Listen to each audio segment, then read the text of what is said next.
Oh, welcome back, everybody. If you've been following the channel, you know I've been on a minis kick lately. So I picked up this SR27, actually got it for Christmas. And I thought, well, about the same exact size as the Mini Zs. It should be pretty fun. And I really like the Datsun 240Z body. It's like a, I don't know, kind of like a mini Jaguar XKE looking deal. I thought I'd give it a try. Now, I have got in here and taken a brief look. And the one thing that I was kind of, you go through the back, yeah, it shows you everything, but and I guess I should have noticed right here with these body posts, but when you're looking at the front of this, you see a couple of nubs, but I didn't take into account there'd be body pins there. Unfortunately, there are, and that takes a really good looking car and kind of puts some eyesores on it when they're this size.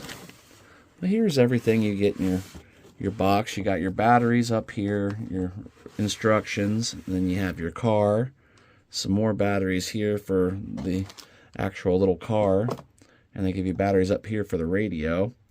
This is kind of reminiscent of an associated SLT2 radio, but a little bit different. Pull this guy out of here, set him down, and I'll pull the radio out. Now, what is nice about this in comparison to the Mini Zs is the price. This is $120 versus $170 to $200 for a decent Z. And we'll get this stuff all out too. And they give you a really nice carrying case, which I will make use of. Okay, so there are more parts in our goodies bag than I imagined, but I've only taken a quick peek. I haven't really messed with anything yet. Well, this would be their instructions. It's pretty simple instructions, just pretty much a sheet, really. And they give you some double A's for the radio, and triple A's for the car. And it looks like we get several piece parts. We got a few different pinion gears we can run. A wheel wrench, a few Allen wrenches. Some more little piece parts. Not 100% sure where all of this stuff goes yet. An extra set of black body keys, which I may use because they may show up less than these deals here. I'm at least going to cut these ones down and, I don't know, I'm going to figure something out. And we got some factory 6588 black grease. But for the car itself, man, I just love that 240Z body. Like I got a hair in my paint job there from the factory. It looks like, or something similar. But cool little headlight or mirrors out here on the front. I wish they would have cleared the windows. I'd like to have seen that. Well, quick comparison. Let's just put it beside a Z, which I happen to have one right here. And they are very, very close in size. You can see the Z has a much nicer body because it doesn't have any. It's got a clipless system, so it doesn't need any of these clips. And our 4 double A's go across the bottom. That's a heck of a running gear we have here. That's not a whole lot smaller than the wheel. And we got nice, it's like coil spring front suspension, and it has that kind of T-plate rear suspension, kind of like the Mini Zs. Let's see here, grab that pin. And these pins are also a challenge to grab for somebody that's got large fingers. I may end up using some needle nose on these guys.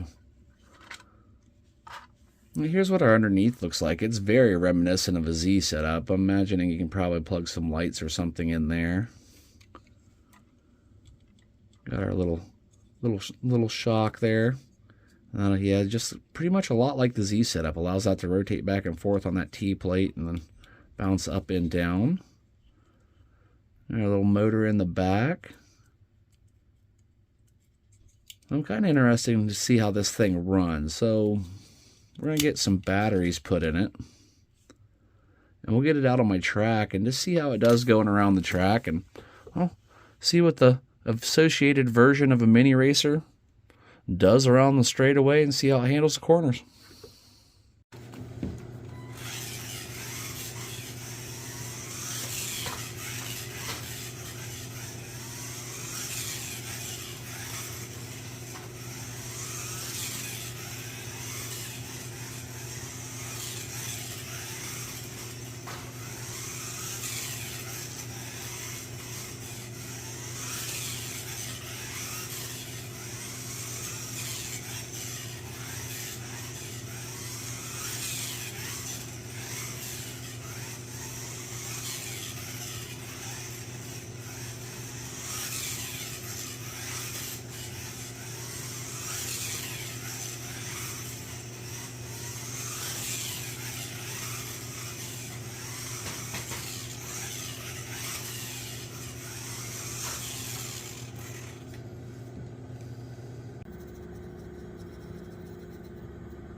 Well, it does have a little gyro on it.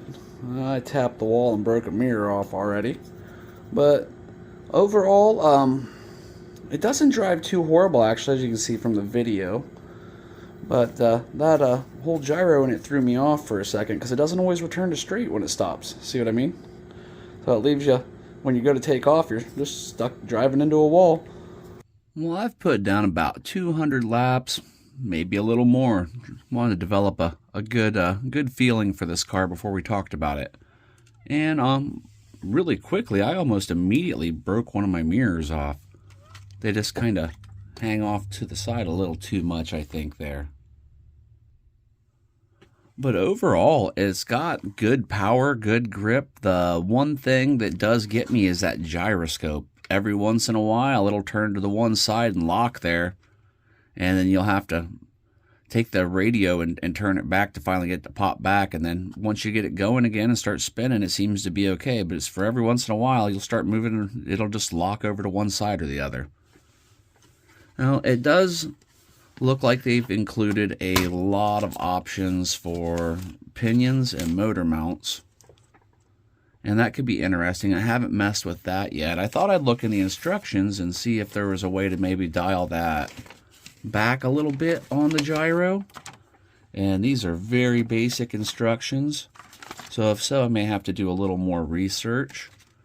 But for $120, if you're wanting to buy something that's along the lines of a Mini Z but not pay the Mini Z price, if you're okay with sacrificing the looks of the body and having to deal with these little pins, this probably is not a bad option. It's a really nice looking little car for the price compared to what else is out there. And it drives pretty good. I'm sure you saw from our track footage. And, you know, after that, I did several, probably it's another 100, 200 laps after that. I really had this thing dialed in. I was sliding around corners and it was driving really good. These tires actually don't do too bad of a job at all on the surface I was driving them on. Well, I think it's well worth the $120 compared to what else is on the market, and it's really fun to drive. I was getting locked in, and I'll just space out on that track and do lap after lap after lap, and next thing I know, it's 40 minutes later, and for some odd reason, these batteries are still working. I was really skeptical when I started into the minis with all these AAAs because I didn't want to start messing around with that style of battery again, but they last forever. I've got rechargeables in here now, and I can easily get an hour out of this thing when I'm running those rechargeable batteries. So that's pretty crazy what you can get out of those.